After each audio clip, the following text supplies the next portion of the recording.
Es Día Internacional de las Montañas y la Universidad Autónoma de Nuevo León ha querido unirse a esta celebración a través de algunos gestos. Este es uno de ellos. Se trata de pues, compartir algunas ideas, algunas impresiones respecto a la significación, el valor y el futuro inminente de las montañas en Nuevo León y el norte de México. Para pues, realizar esta pequeña mesa, contamos con la participación de el maestro Arturo Moctezuma, quien es un hombre que se desarrolla como empresario dentro de este escenario de las sierras y las montañas, y además uno de los grandes activistas ambientales de México, un líder en relación con la conservación, la protección de nuestro paisaje y nuestro ambiente, el doctor Carlos Gómez, quien es también mi amigo y a quien saludamos. Pues muchísimas gracias, maestro Moctezuma, muchísimas gracias, doctor Carlos Gómez. Si me lo permiten, vamos a comenzar con este conjunto de participaciones. Yo quisiera inicialmente plantearles la cuestión de el valor físico y el valor simbólico de las montañas en el norte de México y específicamente en Nuevo León. Bien, si me lo permites, mi querido Gabriel Contreras, maestro Arturo, sin duda es básico para el imaginario social y por supuesto para la historia, los temas orográficos. Si nos remontamos a la época virreinal, podemos comprender muy bien la historia que coexistió junto con los ecosistemas serranos en la parte central del nuevo Reino de León. Pero si nos venimos al tiempo de hoy, al siglo XXI, vemos con mucha claridad que el simbolismo permanece, y no solamente para hacer eco de la frase de don Alfonso Reyes en torno a Monterrey y sus montañas, ¿sí? No solo, digamos, exclusivamente el Cerro de la Silla, o los cerros que son bautizados, que son nominados por las comunidades que se van fundando a lo largo de los siglos, sino porque nos significan algo, nos significan, digamos, nuestro propio entorno, porque las montañas hacen que los hombres y las mujeres de quienes vivimos cerca de ellas forjemos un carácter distinto, y las montañas del desierto tienen también una connotación muy particular, estimados maestros. Yo me encuentro en este momento en Bustamante, Nuevo León, que está al noroeste de la entidad federativa, y aquí tenemos macizos montañosos muy interesantes.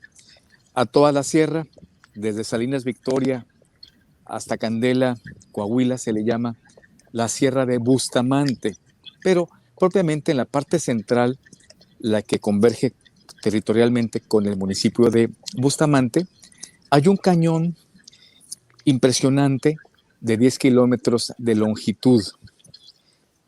En el lado sur está la Sierra de Gomas, que abriga las famosas grutas del Palmito de Bustamante, y en la zona norte está la Sierra Morena, que culmina con un bellísimo cerro, el Cerro del Imán, que está pues embelleciendo Candela y Lampazos.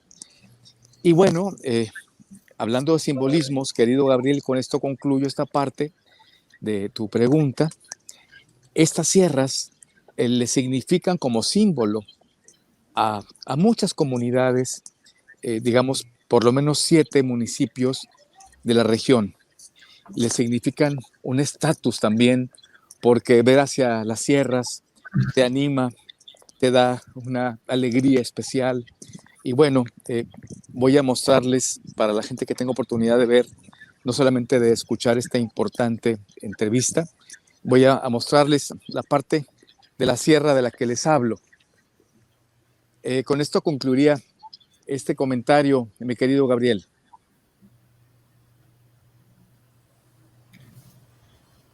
Excelente.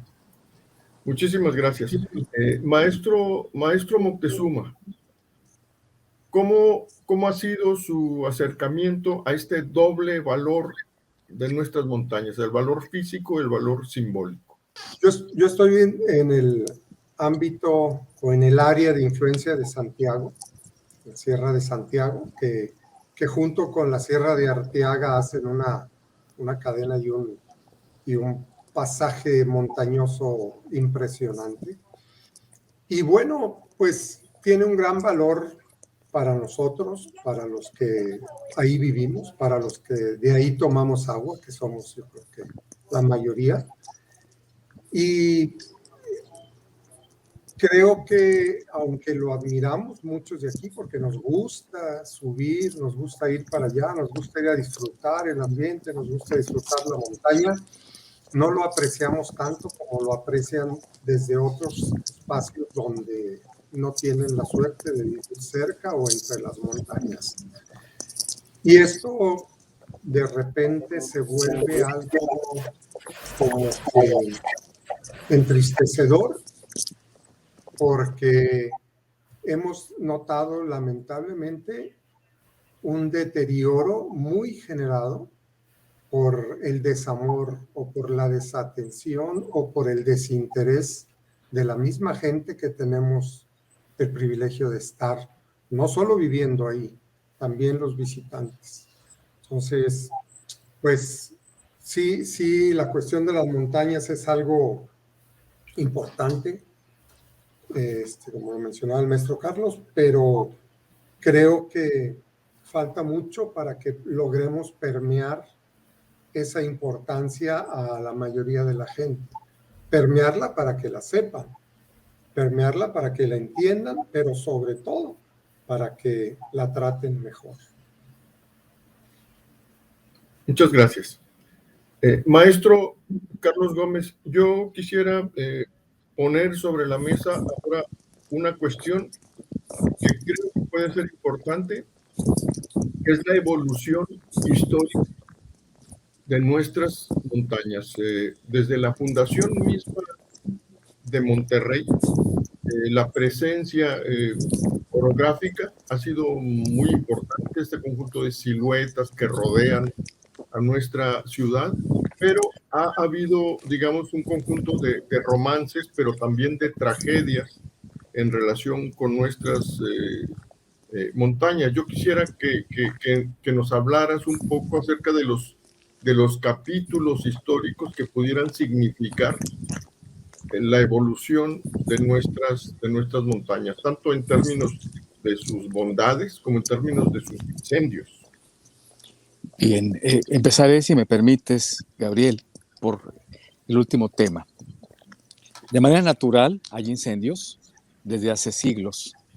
Sabemos que en los cambios de estaciones, pues me refiero a estaciones del clima, hay momentos en que el pastizal se incendia, ¿sí? El sol, el efecto del sol. Sin embargo, los incendios que son inducidos por la ignorancia, ¿sí?, de la gente que no respeta propiamente ese ecosistema tan maravilloso y tan delicado, son los incendios en los que tenemos que poner mucha atención. Recordemos el incendio de la Sierra Madre en el lugar que se conoce como Chipinque, que llamó mucho la atención.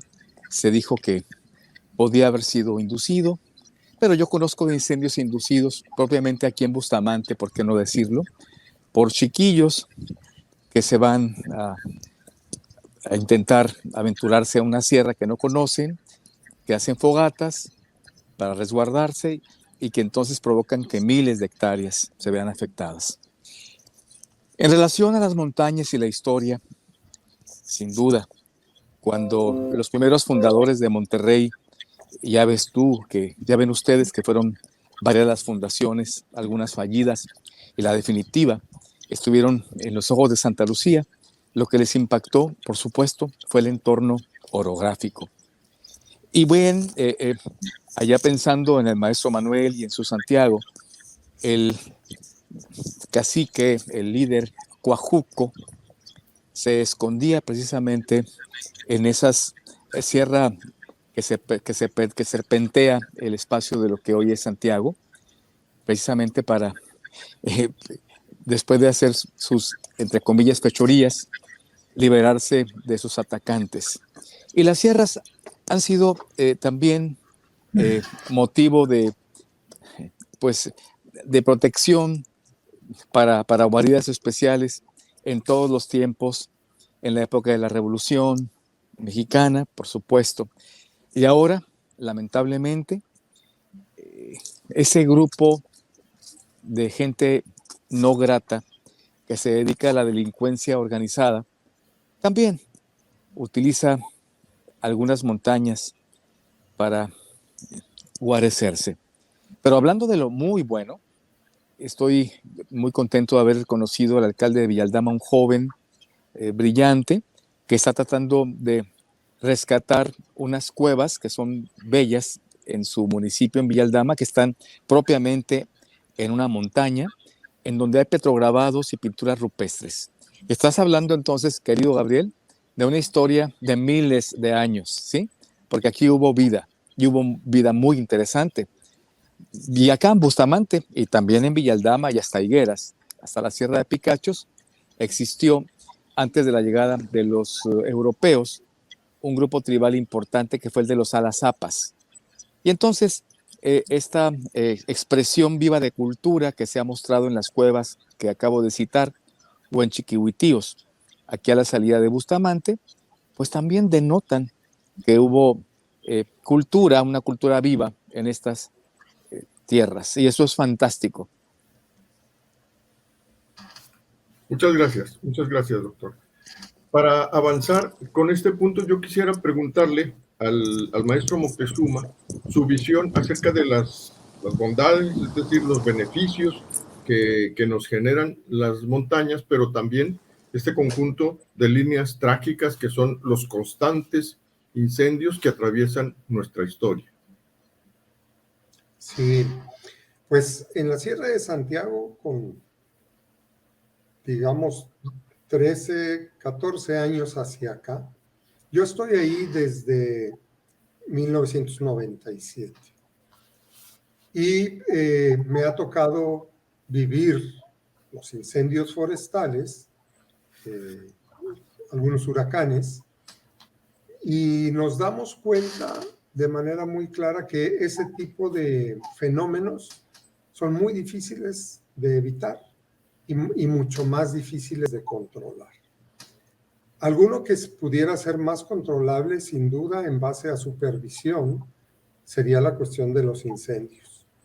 Hace 13, 14 años, el incendio que hubo fuertísimo, que estuvieron los combatientes, más de 1,000 combatientes de las diferentes instituciones, alrededor de 14 a 16 días, llegó a haber hasta 6 helicópteros atacando el incendio, y el día que se logró controlar, después de tanto trabajo muy fuerte, jornadas muy fuertes por parte de las instituciones y el personal, gracias a Dios llovió y ese día se acabó el incendio. Otros incendios hace 2 años, previo a la Semana Santa, ya más cuestión inducida, porque pues la gente va y se prepara su quinta o su cabaña para ir a las vacaciones de Semana Santa, y a mucha gente se le facilita mucho el quemar basura. Entonces, hace 2 años, previo a Semana Santa, pues sucedió un incendio que también se llevó sus 10, 12 días de trabajo.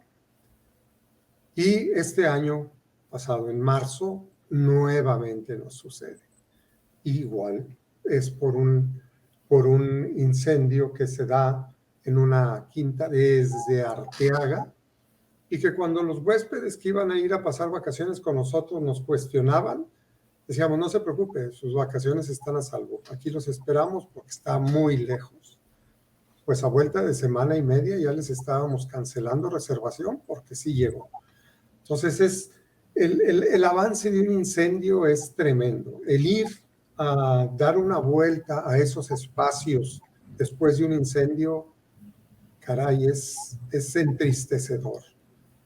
Se da uno cuenta la gran cantidad de árboles que había y lo difícil y el tiempo que nos va a llevar que se recuperen.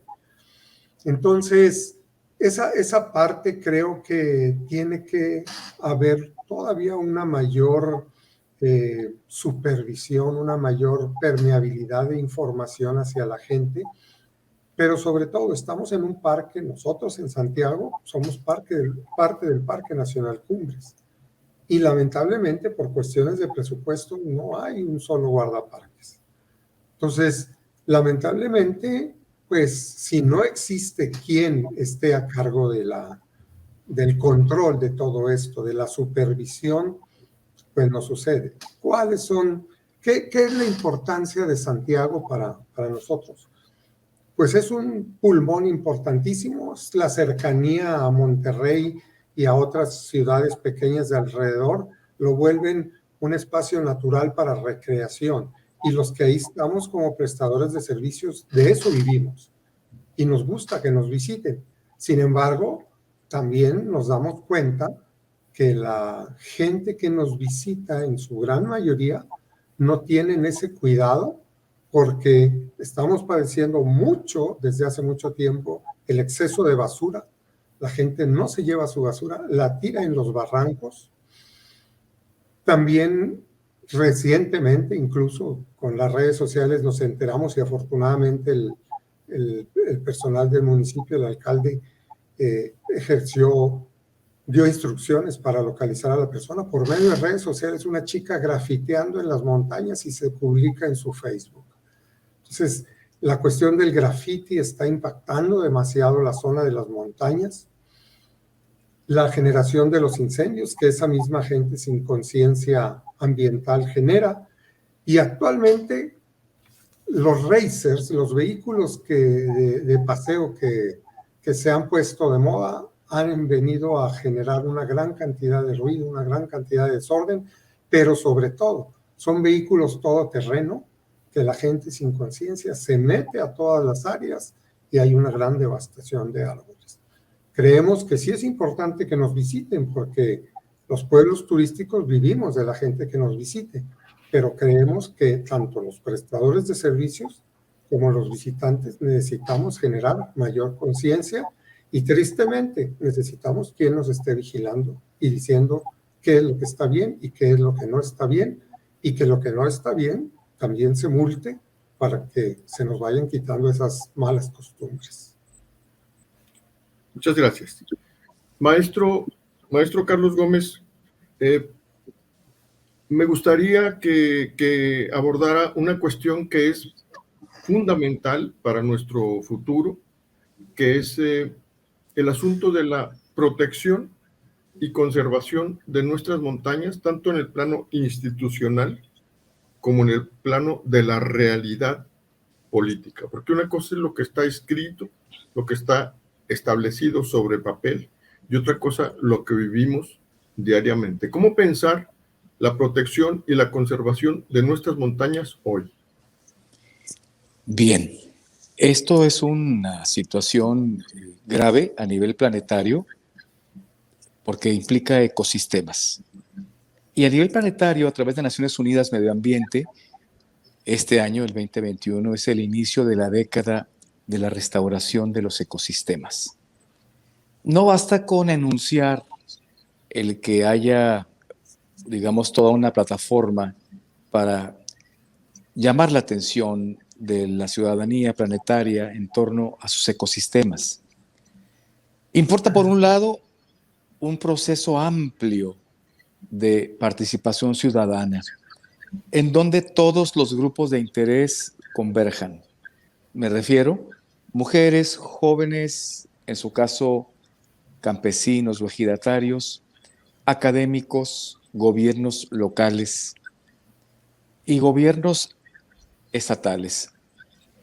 Es sustantivo el detenernos e ir más allá de la letra impresa de esos reglamentos que no son considerados, que no son tomados en cuenta, que no se aplican. Ir más allá y entonces crear una conciencia ambiental real en la ciudadanía, tanto de la comunidad receptora, es decir, aquella que atiende a los turistas, como de la comunidad de gente que oferta servicios y productos turísticos. Quiero adelantar que el día 26 de enero vamos a desarrollar a nivel internacional un encuentro que pues tiene que ver con la educación ambiental para el turismo sostenible. Lo vamos a realizar en un pueblo mágico en Aguascalientes, como subsede en Calvillo, y como sede la ciudad capital de Aguascalientes. Decidí, francamente, y perdón por hablar en primera persona, que fuera Aguascalientes la sede, porque a mi juicio es una ciudad-estado en donde la gente tiene muy buenas prácticas de limpieza, hay orden, hay un buen manejo de residuos sólidos y bien, creo que merecía ser la sede y lo será. Estás muy cordialmente invitado, Gabriel. Maestro Manuel también. Pues como sabes, Gabriel, me importa mucho la conservación desde hace años y la cuestión es que no solamente me importa, estamos trabajando en ello también a la par de que nos importe, y no solamente los ecosistemas de sierra, sino los humedales o los ecosistemas de selva. En el caso de las montañas hay mucho, mucho que hacer. Allá hacia Aguascalientes, los pueblos mágicos de aquel espacio están situados en lugares cercanos a montañas. Y es que, como sabemos, en las montañas se recarga el agua, ¿sí? Y bien, el agua propicia fundaciones poblacionales. ¿Qué tenemos que hacer? Tenemos que educarnos. Por ello, el tema de educación ambiental para el turismo sostenible en pueblos mágicos. ¿Qué más debe hacerse? Tú hablabas de voluntad política. Exactamente es lo que se necesita, que fuera de lo que está escrito, digamos desde el punto de vista de una norma o de un reglamento, haya gente de la clase política que comprenda el valor de la conservación y fortalecimiento de los ecosistemas de montaña. Estoy pensando no solamente en la Sierra Madre a la altura de donde está Santiago, estoy pensando en los pueblos que están aledaños a la hermosa sierra que bordea Higueras, que bordea una serie de municipios, la Sierra de Picachos, que ciertamente acaba de ser nombrada como reserva de la biosfera, o como reserva natural, mejor dicho, porque reserva de la biosfera tiene otra altura. Y aquí mismo en Bustamante, puedo decir con mucho orgullo que tenemos la primera área natural protegida municipal, a la que se le ha dado el nombre de Sierra de Bustamante, monumento natural, y bueno, la ley de ecología del Estado de Nuevo León contempla esa figura. Qué bueno que Santiago, que Montemorelos, que Rayones y otros municipios novoleoneses sean parte de Cumbres de Monterrey.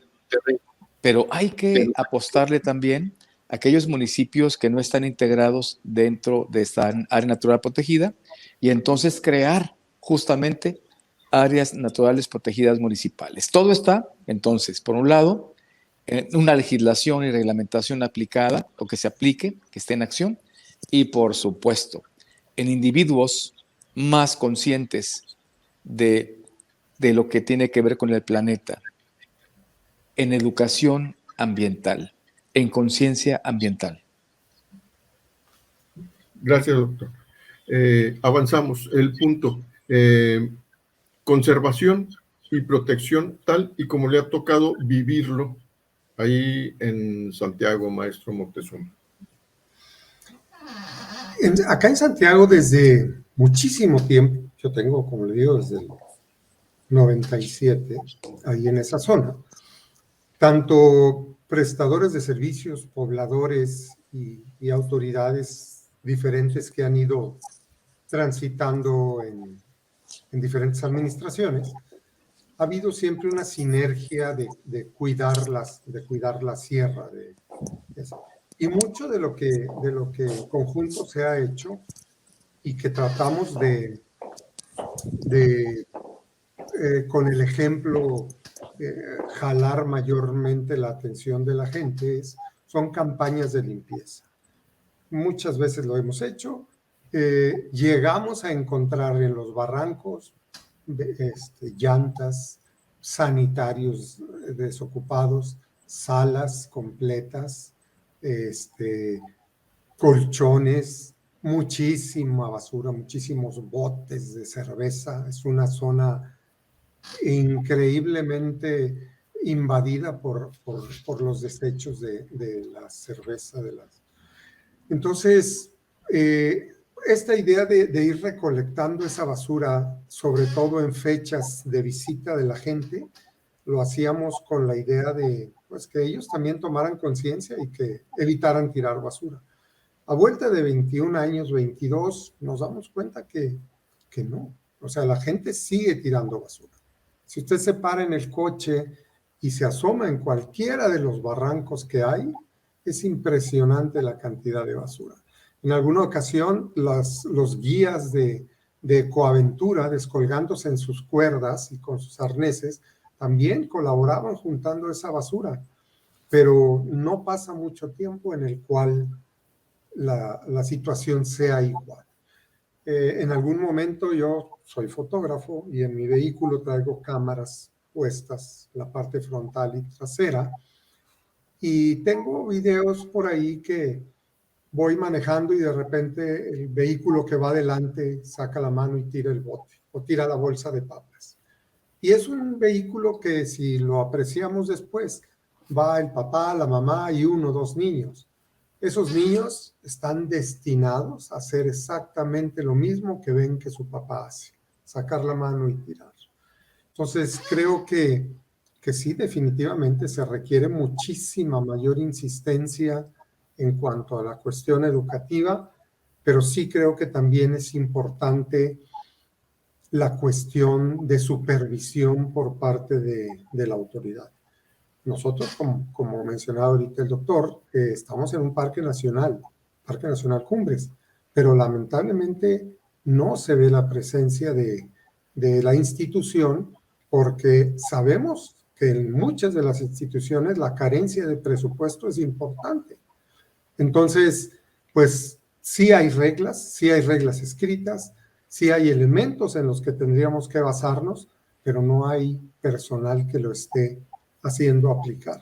Y esto creo que nos está haciendo perder mucho tiempo, porque se empieza a dar un crecimiento desordenado y también se está avanzando tanto en la cuestión de cantidad de basura, de cantidad de grafiti, de frecuencia de incendios, que se me hace que vamos algo tarde. Necesitamos actuar de manera urgente, no solo en Santiago, yo creo que a nivel general. Gracias. Un factor que representa 2 valores para nuestras montañas es el factor turismo. Por una parte, tenemos que el turismo pues alimenta económicamente a esas regiones, les permite desarrollarse de alguna manera, pero por otra parte, el turismo puede representar una amenaza. O sea, existe un turismo depredador, un turismo que destruye, que aplasta, y también un turismo sustentable, que permite el desarrollo de la vida en armonía con la naturaleza. ¿Cómo enfocar estos dos aspectos, doctor Carlos Gómez? Bien, la tendencia mundial para el turismo es el turismo de naturaleza, el turismo de cercanía. Y en la pospandemia hemos visto que va a ser en todos sentidos por parte de los turistas demandada aquella comunidad de vida terrestre que tenga altos estándares de conservación. Y quiero detenerme en ello porque entonces los habitantes de pueblos como Santiago, Bustamante o Higueras, etcétera, o los que en el país existen cercanos a montañas, deberán no redoblar esfuerzos, porque la verdad son inexistentes en general, sino establecer una posición muy seria de respeto a las montañas. Y respeto también trasciende como valor en el turismo. El turista debe ser respetuoso, ¿sí? Pero si no tenemos información, los que somos parte de las comunidades receptoras, de cómo exigir al turista que trate nuestra naturaleza, entonces no podemos avanzar mucho.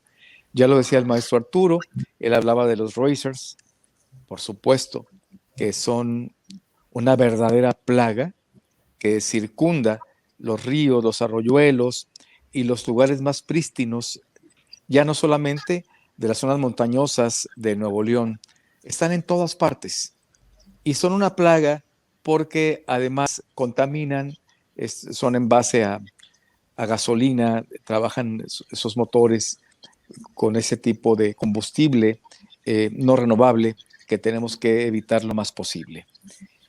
Entonces, un proyecto como la Estrategia de Turismo Sostenible 2030, en el que la Fundación Mundo Sustentable, junto con otras 20, participó en su construcción, es una plataforma iluminadora para entonces generar proyectos turísticos sostenibles para que también atraigan a un turista más inteligente.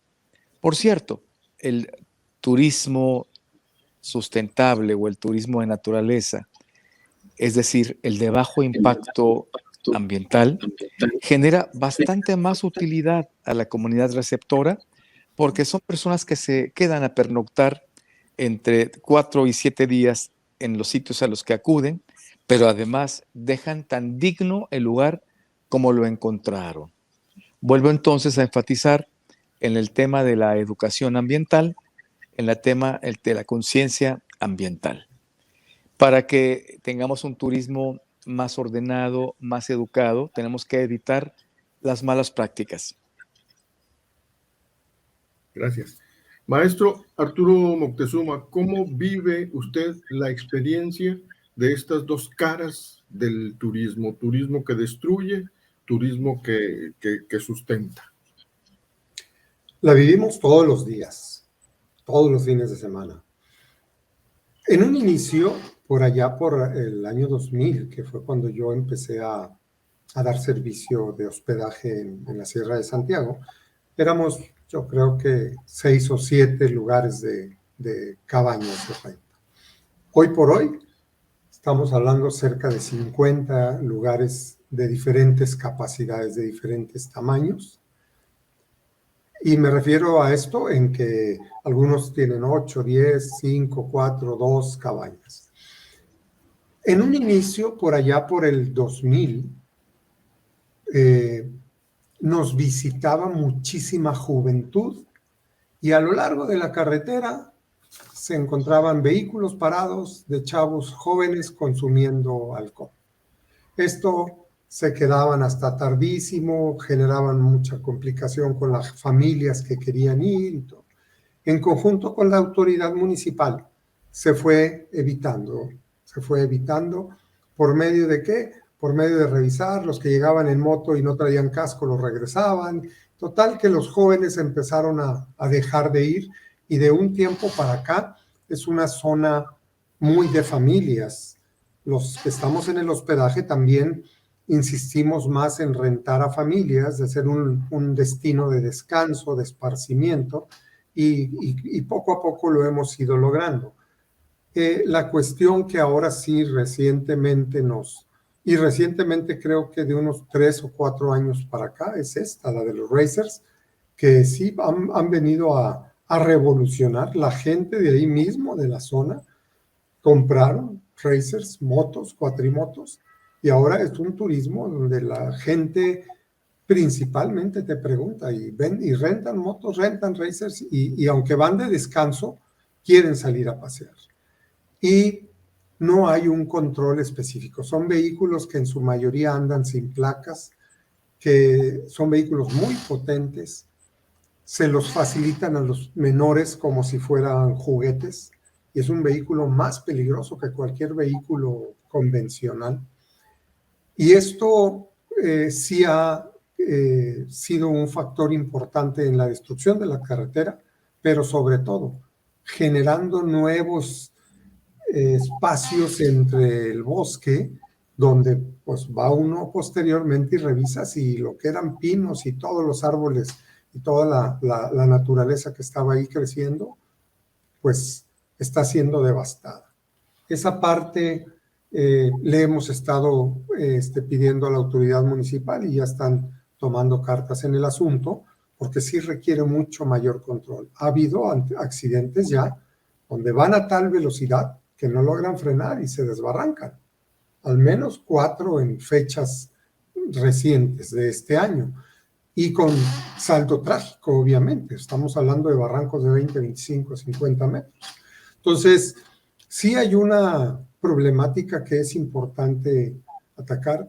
Sí tenemos muchísimo turismo muy responsable, mucho, y muchos que cuidan demasiado los espacios donde se hospedan, que no generan basura o que toman la basura que generan y se la llevan, y que ayudan mucho a pues una zona turística como la nuestra, porque de eso hemos vivido y de eso queremos seguir viviendo, pero tenemos la conciencia de que esto sea a muy largo plazo y que de alguna forma tenemos que empezar a cambiar esa cultura de buscar un turismo más responsable, buscar personas más responsables, y que los hijos que van con estos papás actualmente y que ven que juntan la basura, que no tiran basura, que cuidan los árboles, pues serán también unos ambientalistas en un futuro que nos ayudarán a multiplicar esta buena acción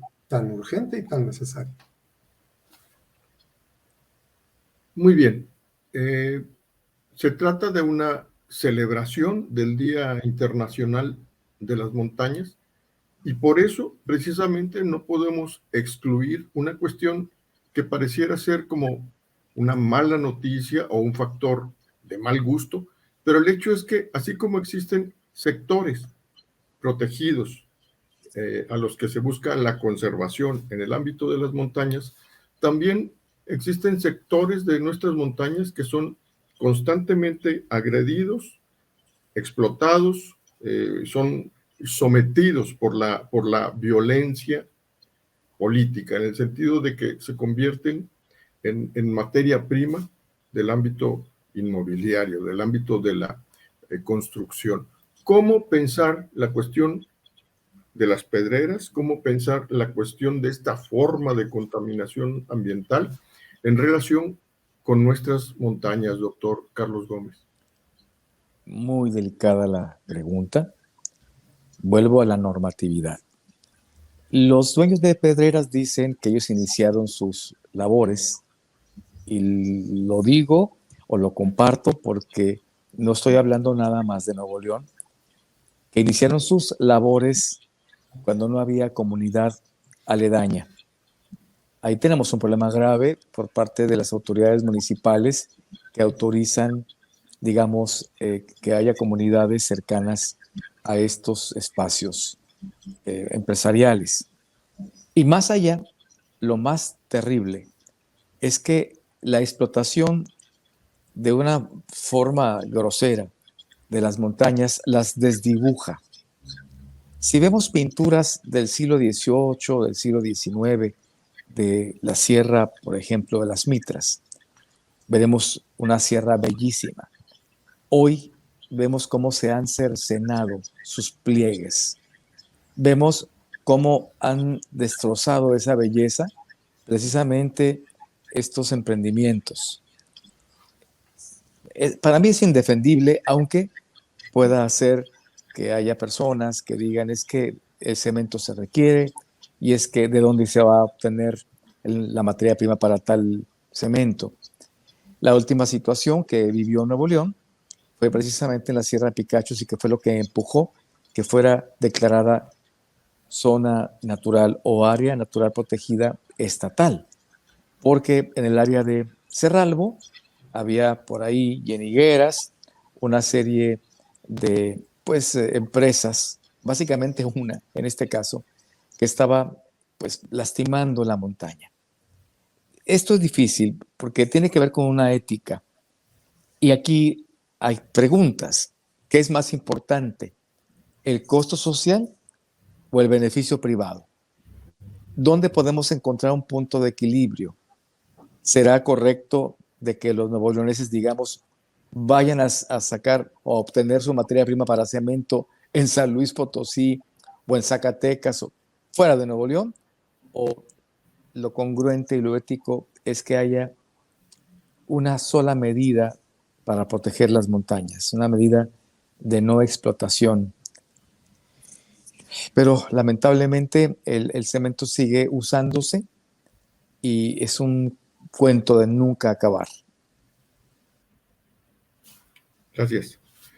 Maestro Moctezuma, ¿cómo pensar usted como testigo del desarrollo inmobiliario de nuestras ciudades? ¿Cómo pensar la cuestión de la explotación de esta ordeña que se hace de nuestras montañas con fines orientados hacia la construcción? Pues sí, digo, Monterrey tiene un crecimiento importante, cada vez mayor, y se requieren espacios habitacionales. Sin embargo, ha sido muy triste cómo siempre se trata de ir hacia las montañas y no hacia los espacios libres en una ciudad. Y la cuestión de la necesidad del cemento para todas estas actividades de crecimiento, de desarrollo, pues es un hecho. Sin embargo, sí ha sido muy sobreexplotado esta situación y sobre todo no se ha cuidado la cuestión ambiental de contaminación. Y sin duda la contaminación, lo vimos ahora cuando empezábamos la pandemia, ¿no? Que siempre se le culpaba de la contaminación solo a los vehículos o principalmente a los vehículos, ¿no? Y bueno, pues cuando todos fuimos a confinamiento, hubo escasez de vehículos, pensamos, ¿va a bajar? Pues no, o sea, cuando hubo también cierre de algunas empresas por la misma situación, pues también va a bajar y prevaleció la contaminación, no hubo grandes cambios. Y ahí se enfocaron ya más los reflectores, pues sin duda, a la cuestión de las pedreras y la forma tan indiscriminada en la que han estado contaminando.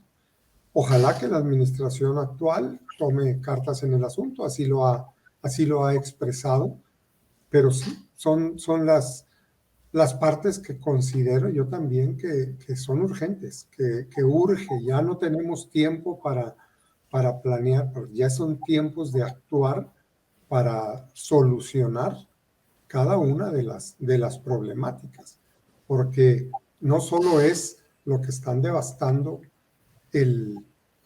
las montañas, también es la gran cantidad de agua que requieren para esa labor y que cada vez va generando más escasez en una ciudad que también crece. La necesidad es mayor, el consumo es mayor y pues cada vez va siendo menos el remanente. Muchas gracias.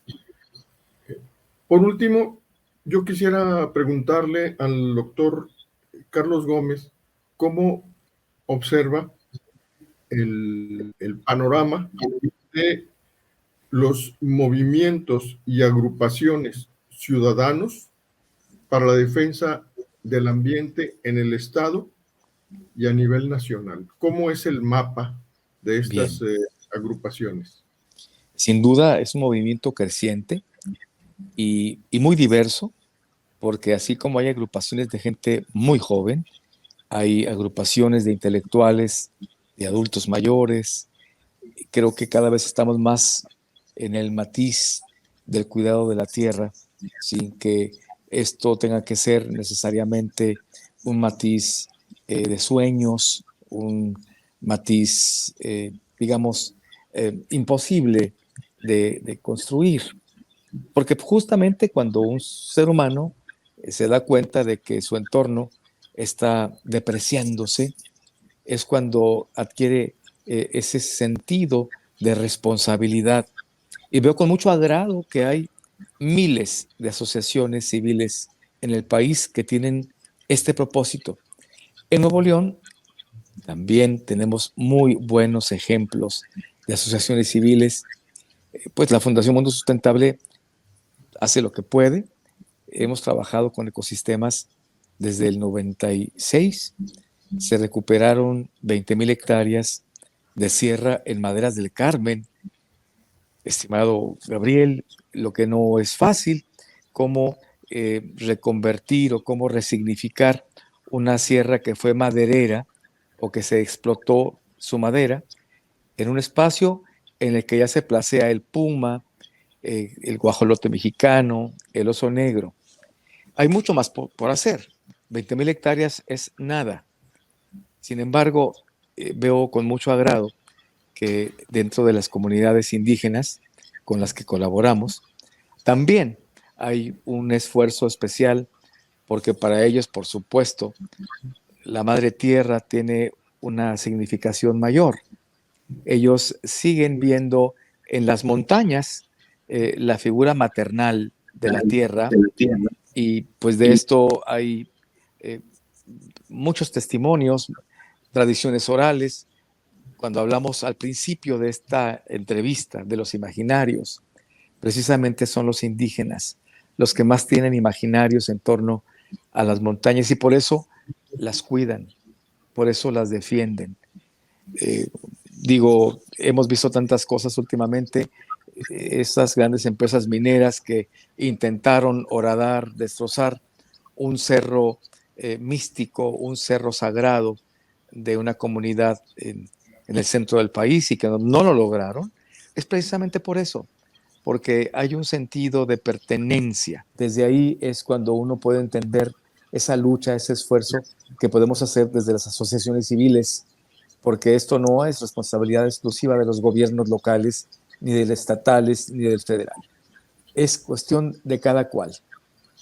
Es, como dije al principio, tan importante levantarte, sentir la presencia de la montaña que te habla desde su perspectiva, desde su hábitat prístino y, claro, entender en ese lenguaje que somos responsables de su cuidado. Y agradezco mucho que nos hayas invitado. Yo de veras realmente celebro esta entrevista en un día tan importante como el de hoy. Muchísimas gracias. Esto es responsabilidad de la Universidad Autónoma de Nuevo León. Yo soy solamente un vehículo para la realización de este evento. Maestro Moctezuma, un último punto que creo que está muy ligado a su trayectoria y creo que además ilumina la cuestión pues de una manera rotunda. La cuestión de la conservación, el registro y conservación de la montaña como imagen. Hay figuras importantísimas en nuestra entidad, como Roberto Ortiz, mismo que desarrolla un trabajo de registro y seguimiento de nuestras montañas. ¿Cuál es su visión al respecto? Fíjese que sí, en la cuestión de registro, yo he tratado de conseguir algunas imágenes anteriores. Una que lamentablemente solo tengo aquí, es por allá por el 97, que yo subía hacia donde hoy habito, en Santiago, al pasar por la parte de arriba de la cola de caballo, en tiempos de lluvia, tenía que pararme antes, meter la doble tracción, aunque había carretera, porque era tal la caída de agua en la parte alta, al que le llaman velo de novia, que es la que alimenta la cola de caballo. Era tal la caída de agua que golpeaba el vehículo, tenías que pasar rápido. Hoy por hoy, en esa evolución de 20, 22 años, no sé si han pasado últimamente por ahí, pero la caída de agua es nada comparado con lo que era. Entonces estoy tratando de ver, de conseguir fotografías de diferentes personas para tratar de plasmar esta triste evolución, porque pues todavía esta semana pasada vimos cómo hubo un desgajamiento en la parte de lo que es la propia cascada Cola de Caballo, que esto pues definitivamente generado por el flujo de agua, pero ese flujo de agua es cada vez más escaso. Creo que la sobreexplotación del agua en esa parte va a seguir haciendo mucho ruido. Y bueno, pues tenemos unas montañas fabulosas y tenemos fotógrafos fabulosos como el maestro Roberto Ortiz, que bien mencionas. Y quisiéramos que hubiera más. Y la gente que va, hoy por hoy, que todo el mundo tenemos la posibilidad de tener una cámara fotográfica en nuestro teléfono, la gente le gusta tomar fotos en la montaña. Se están generando mucho registro, no de manera organizada, porque la gente no lo hace con esa finalidad, o la mayoría no lo hace con esa finalidad. Pero bueno, será importante que en fechas como estas, pues a lo mejor la misma universidad pueda convocar un concurso fotográfico sobre las montañas de Nuevo León. Y creo que eso generará también que todos volteemos hacia las montañas y que al voltear, pues hacer fotos, nos vayamos concientizando de la importancia y de la hermosura de las montañas. Si acaso se decidieran por esto, con todo gusto yo colaboraría con ustedes e invitaría también amigos fotógrafos que nos ayuden a divulgar esto, pero sí creo que si enfocamos a la gente hacia la montaña y hacia la importancia, nos puede dar un buen resultado. Y también, bueno, encantado de participar aquí, Gabriel, Carlos, es un gusto saber que por diferentes ámbitos tenemos el mismo interés de cuidar y de hacer prevalecer nuestras montañas y los ecosistemas. Un gustazo. Nos queda agradecer de parte de la Universidad Autónoma de Nuevo León esta colaboración del doctor Carlos Gómez y del maestro Arturo Moctezuma para la celebración del Día Internacional de las Montañas. Muchas gracias, un abrazo y hasta muy pronto. Gracias. Gracias. Hasta luego.